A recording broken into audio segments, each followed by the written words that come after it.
It's News Talk 580 1059 KMJ. Welcome to the Marc Kapetan Show. This is attorney Marc Kapetan, your host.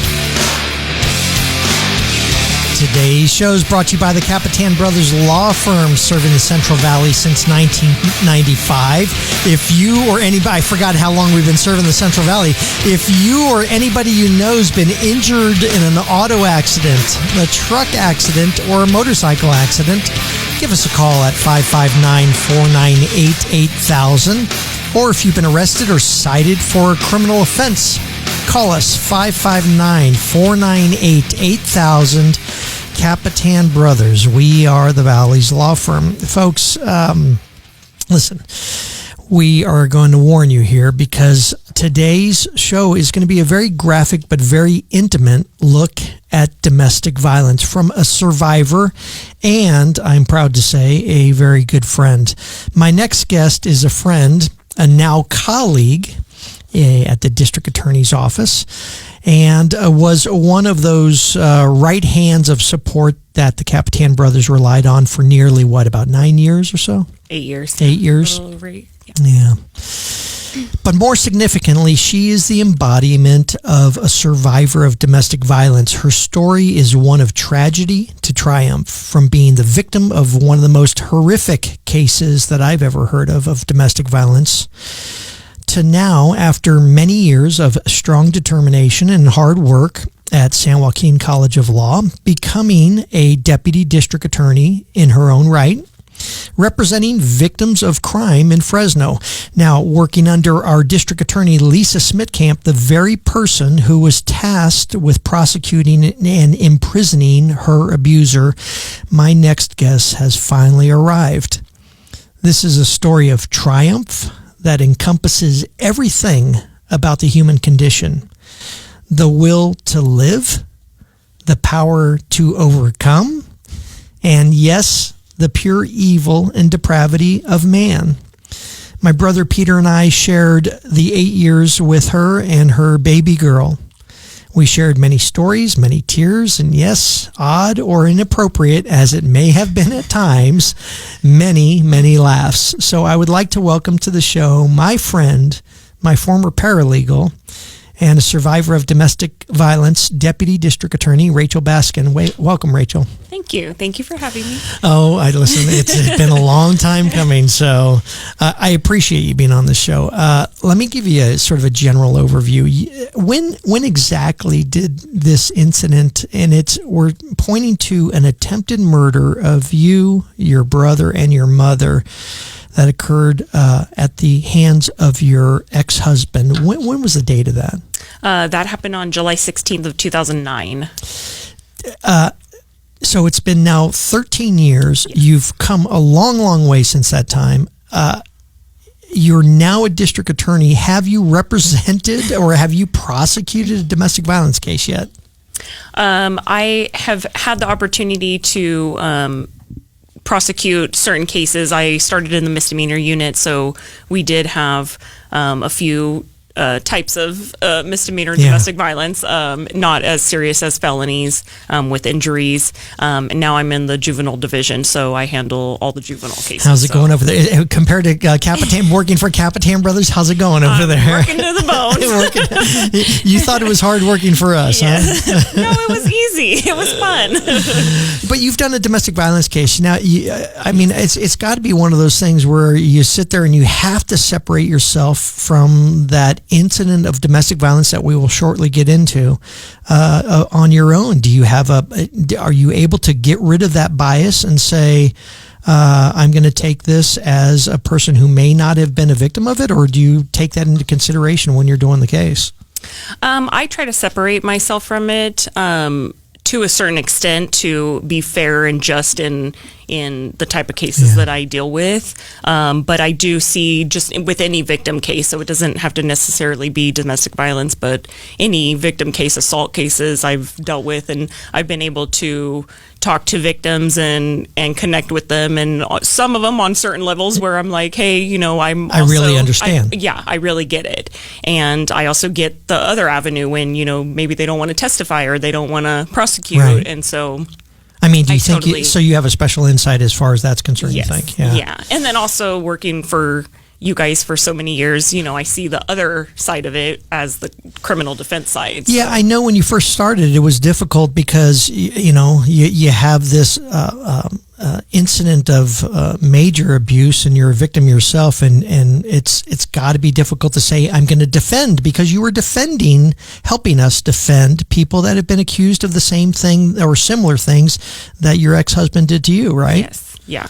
I mean, have you realized that what we used to tell you, it's not black and white when it comes to law, everything is sort of gray, right? Yes. Yeah. And there's two sides to every story. There's evidence that comes out. There's different ways of looking at it. So I try to remove my personal experience in my own work, and I try to look at both sides. Right. And, they always say the truth is in the middle somewhere. The truth is in the middle, exactly. Working for now Lisa Smitkamp, your boss, who swore you in, was your former homicide prosecutor on the trial that you had to go through as a result of this case, right? Yeah, for domestic violence. She was the prosecutor that I saw in department, I think it was 95, down at the jail.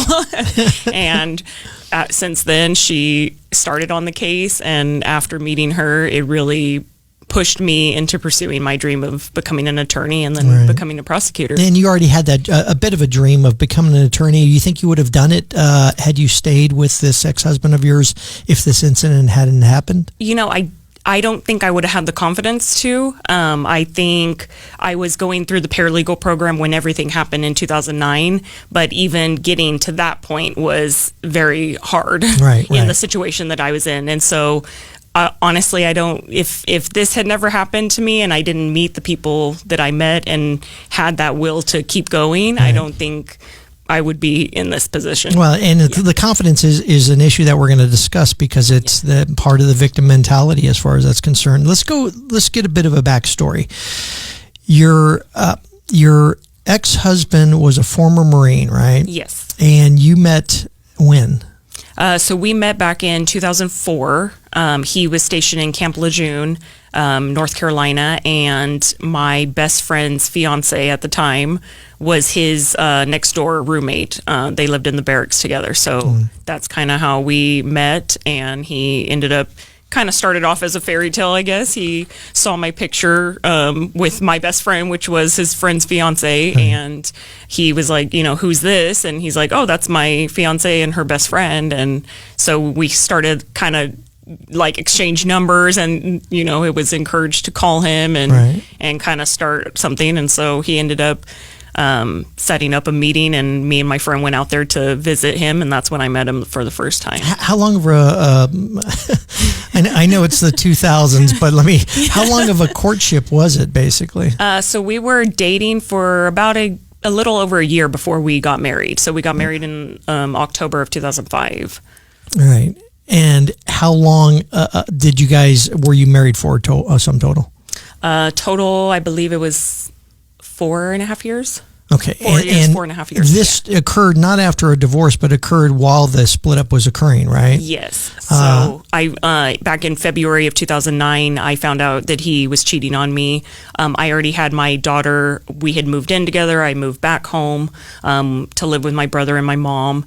And once I found out he was cheating on me, I wanted a divorce. So we started the divorce proceedings, and we were actually in the process of the divorce when he came down and attempted to murder you, right? Yeah. And so that was about how long after you had left the house and decided you were going to split up from this? So I moved back home approximately like September in 2008, and I started going to school. We started going to marriage counseling. Then I noticed he was being nice to me for the first time in years. Really? And so I thought, this is kind of odd. So I knew something was up. And then sure enough, by Valentine's Day, I ended up finding out that he was cheating on me. So. Oh, boy. All right, we are on with Rachel Baskin. She is a deputy district attorney, and she is a survivor of a extreme incident of domestic violence. We'll be right back after this on the Marc Kapetan Show. This is KMJ.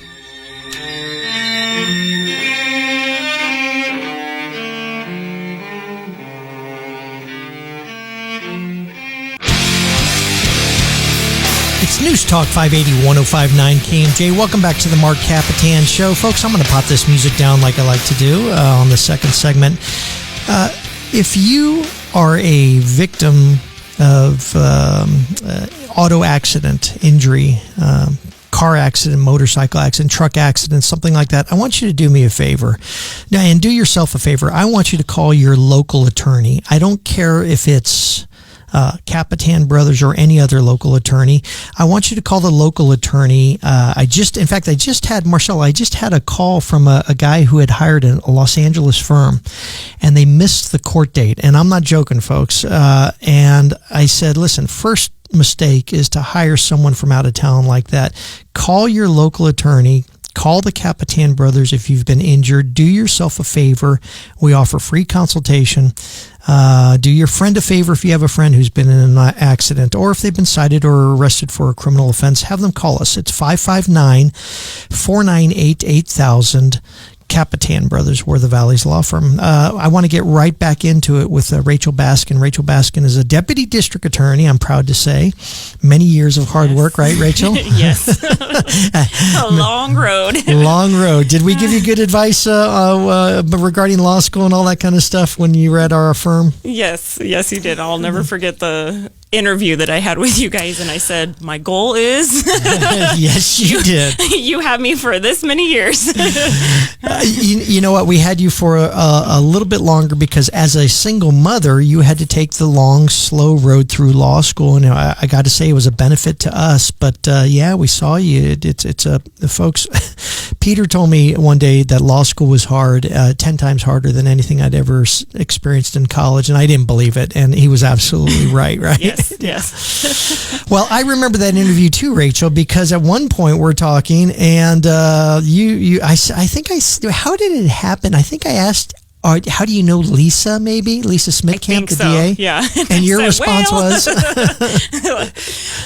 Yeah, I had to drop a little bomb on you guys, but... Yeah, you dropped the bomb of, she handled my attempted murder case. And I'm like, are you accused? And you said, no, I was a victim of a domestic violence case. Yes. And I looked at her. I think I immediately called Lisa and said, "What are you sending me?" Yeah, listen, it was a great. It was a great marriage for Peter Kapetan and me and you and the rest of the gang there at Kapetan Brothers. All right, we're talking about the ex-husband. You were a victim of domestic violence. It was a one major event that occurred after you had split up. It was an attempted murder of you, of your brother, and of your mother. Yes. We were talking about your relationship. Was there a time when the relationship was or should you have seen signs from the very beginning? Looking back, there were definitely signs that things weren't right. But this was during the time in 2004, 2005, 2006 when the topic of domestic violence or emotional abuse, physical abuse, things like that never... they weren't on social media. It wasn't publicized. Yeah, it was weird. There was a weird time where domestic violence folks back in the day you would get diversion if you committed domestic violence. You had to maybe pay a $50 fee to take a class, and that was it. Yeah. And that's when I started 30 years ago, so it wasn't that long ago. And what you're basically saying is at the time, you didn't have all the awareness. Yeah, there was no awareness. I thought domestic violence was when, you're in a relationship and they punch you in the face or they hit you with something or cause bruising. I never knew that it can be financial, it can be emotional, mental. And what do you mean financial? Just financial in they work, they make all the money, they control where you go, how you spend, where, if you have no money, where are you going to go? Or, isolation from your friends and just the control of this is what you're going to be set in and that's where I want you. Right. So I want to go back just a little bit because we're going to get back to this point. I understand your mom was a model in Los Angeles back in the day, right? Yes. Yeah, she did some modeling. Beautiful, lovely lady. I love her with her little Southern accent, and your father, we have to make the connection, I think. Tell me about your father. So my dad was in my life until I was about 14. I don't know how better to put it than to say, he didn't do drugs or alcohol. He was just pure mean. He was mean. Right. He was evil. Was there domestic violence in the house? There wasn't domestic violence, but again, there was that emotional, financial abuse. My mom didn't work, so he provided all the financial support, and then we came to find out when he left that he wasn't paying the bills, he wasn't paying the rent, he wasn't, so we were moving from place to place because he wouldn't pay the rent. He was, I don't know what he was doing with the money, but... And in fact, you said it, you used to tell me about how you would walk by the kitchen table or something like that, and he would be creating false checks, basically. Yeah, so when I was really young, he was known for, I guess, being a con artist. I mean, I don't know exactly what he was doing, but it wasn't Right, it wasn't right. Did you right. recognize it at the time, or did it seem like, whether it's the controlling nature of him and the con artist side of him, that was just normal to you? I feel like I kind of grew up in the dysfunctional family. There would be family arguments where, dishes are breaking and yelling, and he's driving off and coming back. And so that, to me, I thought was normal. Right. And then I saw, as I got older, I saw what he did to my mom emotionally, and I watched her go from being, cooking and being active and going around to not leaving the couch. Really, literally just going into a shell, basically. Yes. Was there signs, looking back now all these years, is there signs where you say that exact same thing happened to me, and I didn't realize that it actually happened to my mom in almost the exact same way, and I just never made the connection? I think so. Honestly, I feel like my goal was to go completely opposite of my dad, and I think I married someone like my dad and worse. Yeah. And so in my thought process, I thought, if I do everything and I'm a good wife and I'm, do everything that is needed, but I'm independent at the same time, and I work my own job and I make my own money, then it's not the same control that my dad had over my mom. So you had set out as a young girl, basically to say, I'm going to be completely independent. Yes. Because I don't want to rely on this control of my dad. Yes. But in that respect, your mom, being a model down in LA by herself back in the day, she was completely independent herself at some point, right? Oh, she was. And she worked, at one time she told me she worked 3 jobs, and she was very independent. She always had her own money, her own stuff. And I watched her, that was obviously before I was born, but, then I watched her kind of go from being this independent, just strong woman to somebody who didn't want to do anything, didn't want to come outside. I mean, destroyed her. To the girls out there and stuff like that, and the men out there and stuff, you may think you're the most strong independent, but what is it? How does it happen? Does it just sneak up suddenly that now you're under control of another person like this? I think it is. I think it starts in my situation too. It started slow. It wasn't in the beginning. I was independent, and he praised me for being independent. He made me feel like that was a good thing, and he encouraged me to be independent. And then slowly it was taking little steps back and, hey, I don't want you going over there because I feel like, something might happen. I want to make sure you're safe. So, it was just little things. And then before you know it, if it was a shove into the craziness, or, it would come off as, this is wrong, this isn't right. What do you mean by that? It comes off slowly. So you brush it off, or you think, oh, he's doing it out of love. He's doing it because he cares, not because he's trying to control me. He's not controlling. That's, and so I'm an independent woman. Yes, I'm independent. I make my own money. I pay my bills, so I have this independence. And I think that's the thing that people don't understand. It's not just, oh, well, if, you were being treated bad, you should just leave. Right. That's not always an option, and it definitely comes, in a very long process. So by the time you get from being independent to not independent, it's already happening on him, and it's already happening. It's already there. So we're on with Rachel Baskin, Deputy District Attorney and domestic violence survivor. We'll be right back after this on the Marc Kapetan Show. This is KMJ.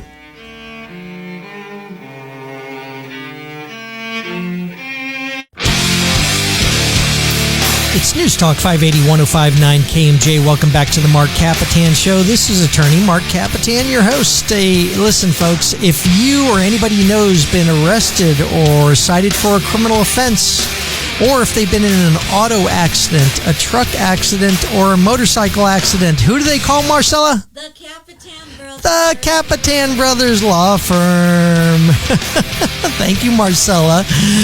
I have two of my favorite girls here in the studios today. Former paralegal Rachel Baskin and Marcella, my current assistant down there at Kapetan Brothers. Folks, if you have been injured or if you've been arrested, please give us a call at 559-498-8000. Call the Kapetan Brothers Monday morning, 559-498-8000. We are the Valley's Law Firm.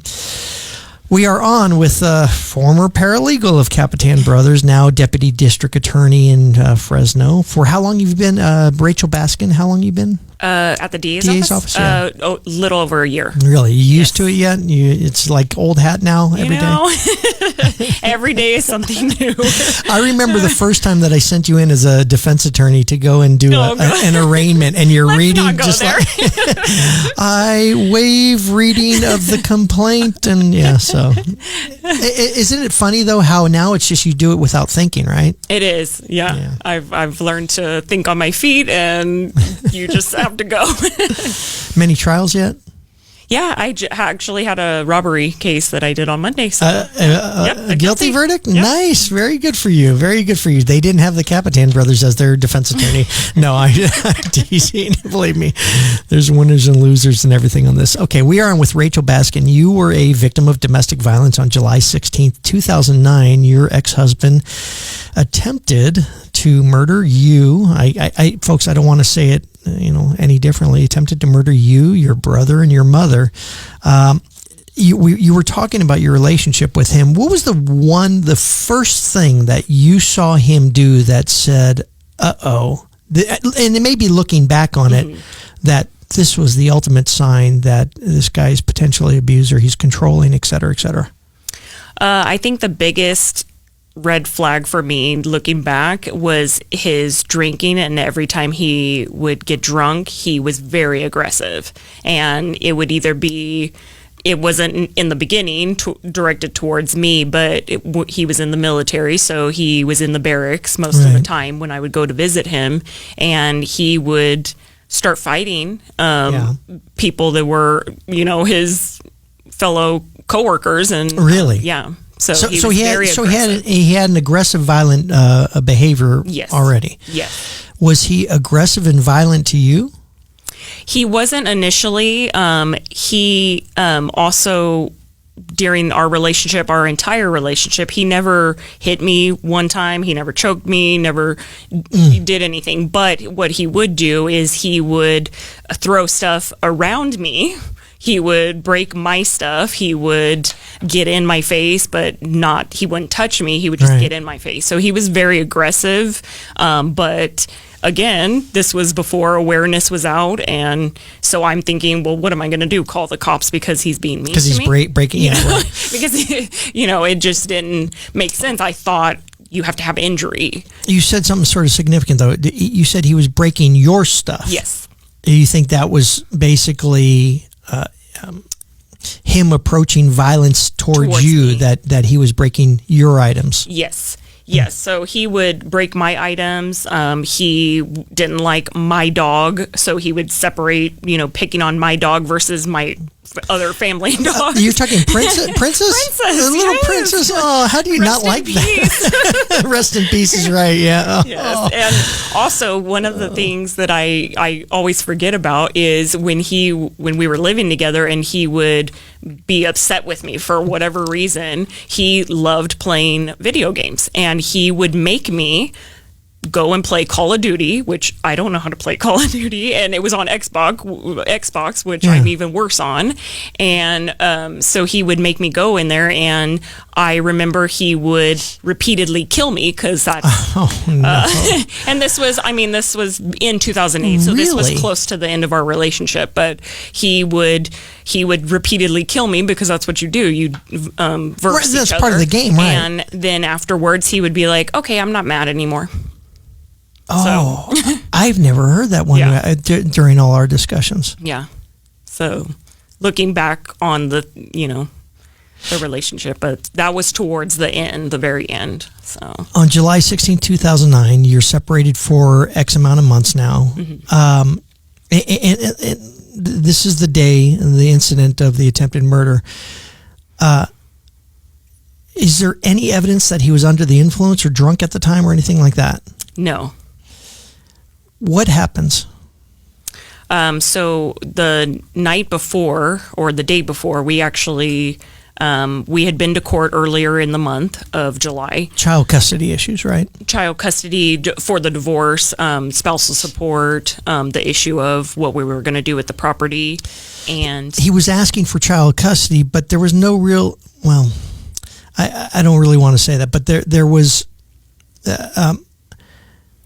how do I put this? There was not, it was almost a control thing in and of itself. Yes. Not a real desire, just more of, this is my way of continuing my attempt to have power over you. Yes. Okay. Yeah, right. because I always took care of our daughter, and right. He was involved but not involved at right. the same time. Yeah. And so he didn't want to pay money for child support, but he also didn't really want the custody either. So so the day before the incident, we were talking on the phone. We got into a fight because I'm like, look, something needs to be done here. He was going around and beating around the bush and not responding to the paperwork, not finalizing everything. He was blowing through my retainer because he would call up my attorney and talk to him and tell him everything they wanted to hear. You're paying for it all? Yes. So I had my own attorney because he told me, I better get the best attorney that I can find because he's going to fight me and he's going to take everything from me. Yeah.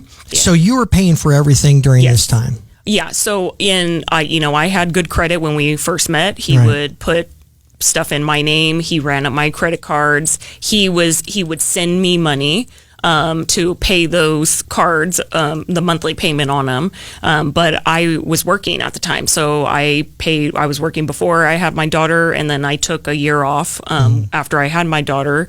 And that was the only time he was, supporting me financially. But I paid all of my bills, and then he would send me money for the bills that he wanted. So. And he has a girlfriend at the time, right? Yeah. So you're thinking, okay, did you have any fear that anything like this was going to happen? I wasn't sure how he was going to react because of the control. But at the time that it happened, when he tells me, he was cheating on me and she ended up staying with him.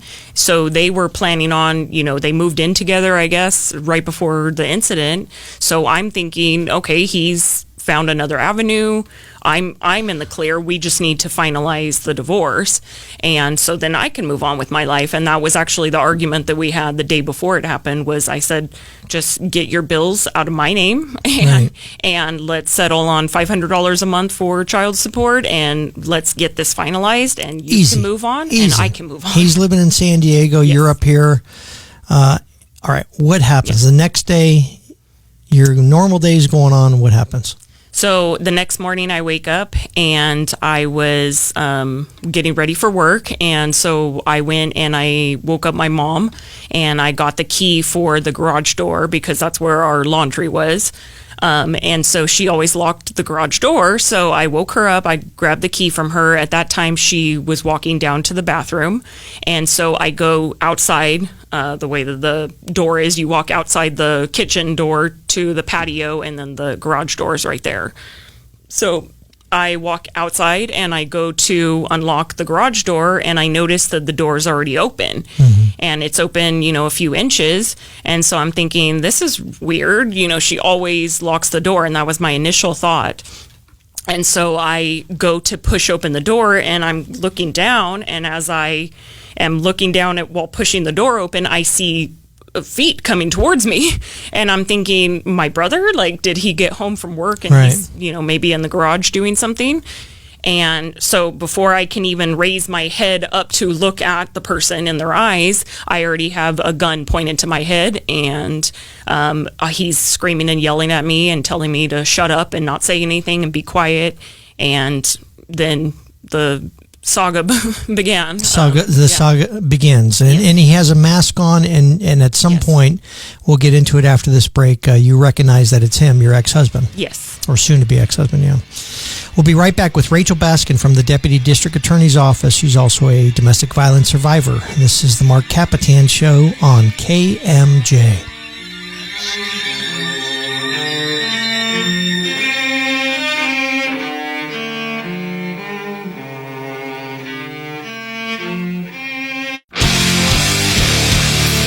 It's News Talk 580 1059 KMJ. Welcome back to the Marc Kapetan Show. Folks, you know the drill. If you or anybody you know, friends, have been in an auto accident, a truck accident, or a motorcycle accident, give us a call at the Kapetan Brothers Law Firm, 559-498-8000. Again, it's 559-498-8000. If you've been arrested or cited for a criminal offense, also 559-498-8000. Kapetan Brothers.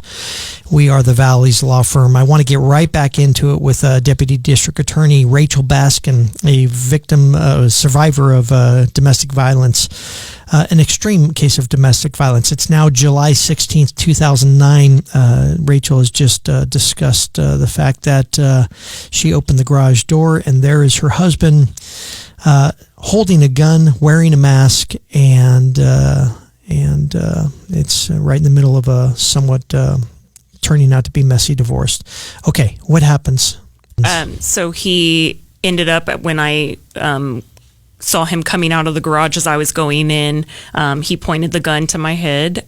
He had a knife in his hand, in his other hand, and he had a ski mask on, which I recognized to be one of the military ski masks that they use. And it all happened so fast, and he kind of tried to conceal his voice to make it sound like he was someone else, until I looked at him in his eyes and realized this is my this is my the guy husband. that I've known for all these years. And so I'm trying to process everything, because I'm thinking, when we ended our conversation yesterday, we were on a good note. Like, we had apologized for the arguing the hours before, and so I'm just trying to process everything in my head, and now he's coming here to attack me. So I don't know if he has other people. I mean, don't you actually say Sean? And he tries, or something to that effect, and he tries to deny that it's him? He didn't deny that it was him, but initially he pointed the gun directly to my head. So my first reaction was to grab the barrel of the gun. So I grabbed the gun down, and I yank it down, and I'm like, what are you doing? What are you doing? And, he was telling me to shut the F up and be quiet. And he was pretending like it was a burglary, right? Yes. Yeah. But you were talking to him like, listen, what are you doing? I know this is you. And he kept on playing this thing, or did he eventually acknowledge, okay, basically? He eventually did. I think once he realized that I knew who it was, right. At that time, I'm thinking, in my head, I'm thinking my mom was just awake and she was just in the other room. Maybe I might be able to open this door, yell for her to get help, but keep him outside, because I don't want him coming in and harming my daughter or my mom or brother.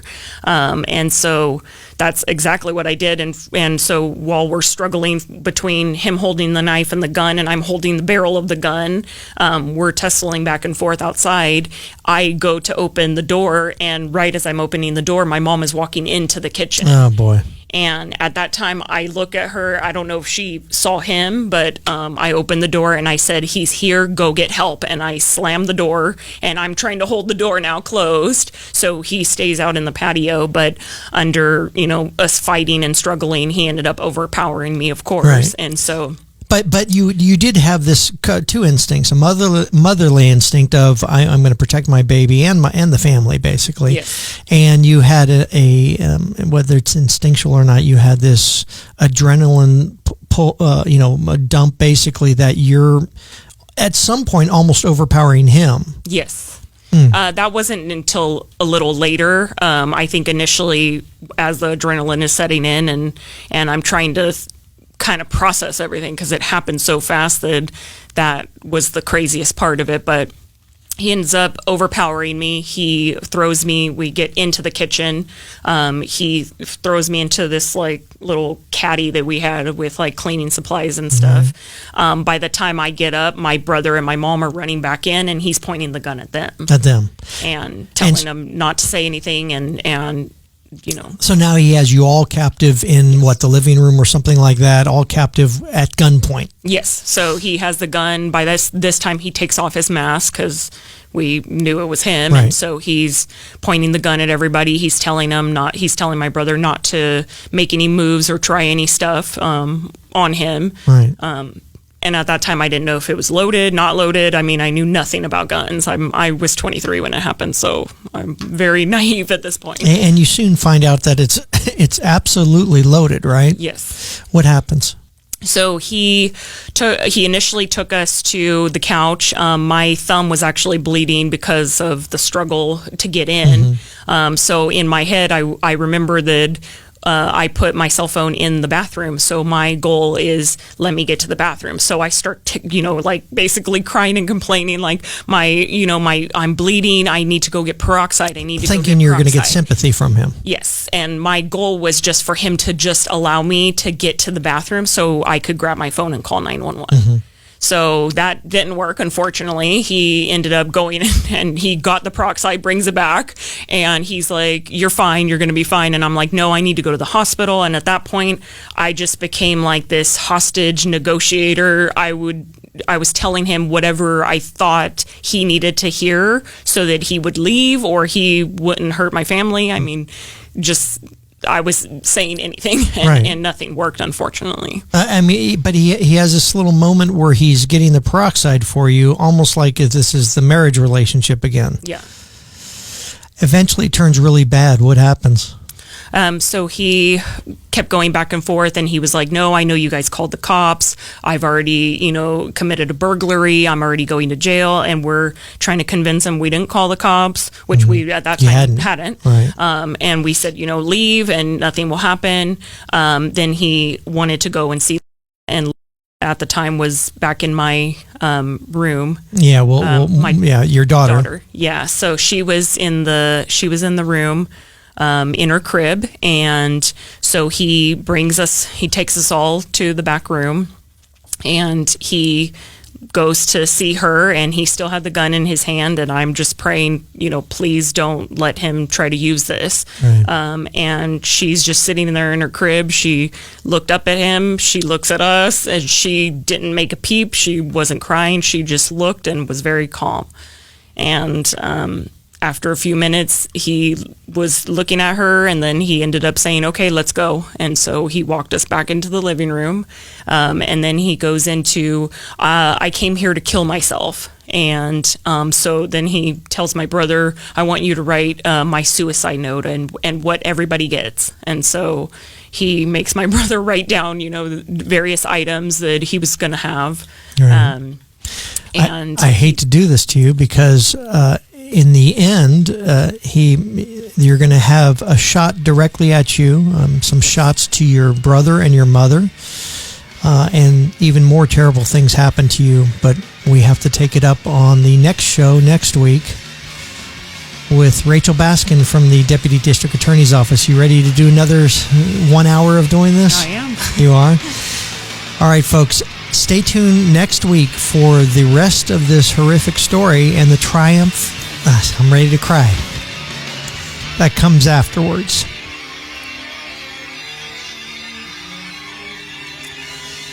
This is the Marc Kapetan Show on KMJ.